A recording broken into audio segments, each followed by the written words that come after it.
Peggy 12.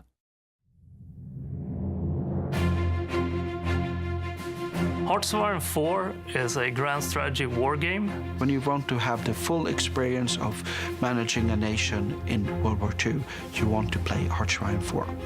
We're trying to capture more than just the actual fighting in the war.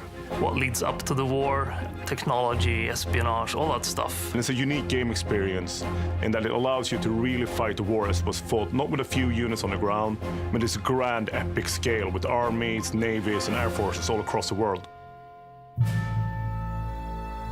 There's so many things that are interesting about World War II. There was like an obvious bad guy and the whole world got involved. It's like this huge conflict between good and evil or different ideologies.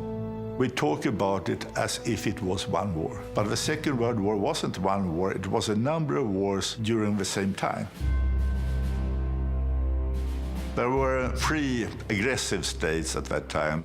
Germany had already started its expansive policy with occupation of Austria. Japan had also started the war in China. Democratic states, France and Great Britain, they were defensive at the time. They didn't want to go to war in Europe. Hearts of Iron has always been a game about the conflict between Axis allies and the communists. Players are going to be playing with hindsight in mind. You know, they know that Hitler is going to start some shit in Europe. Initially, the Axis will probably be expanding, and it will take a while for the democracies to get together and actually be able to stop them. As long as you sort of follow that historically, you're going to kind of expect a fairly historical kind of playthrough, but you can also step off that path. For me personally, it's the what-if scenarios.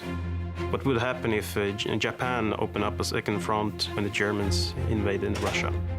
If the Germans had won the race about the atomic bomb, or if Allied invasion in Normandy in June 1944 had failed, the world would have been very different. It is an opportunistic AI that will actually try to win, but they will have restrictions on how it will think depending on what leader or party is in power. The challenge is to create a system where the results of your actions truly matter. The what if, that's the question about we want to answer when you're playing Hearts of Iron. To make an interesting game, you would have lots of mechanics that actually tie into each other. If you tweak this part, you want to see an effect over here.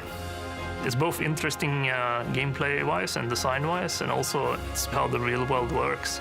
A little thing like allocating a few more dockyards to build submarines may be the small thing that decides if you win or lose. I think Hearts of Iron is probably our most complex project we ever done.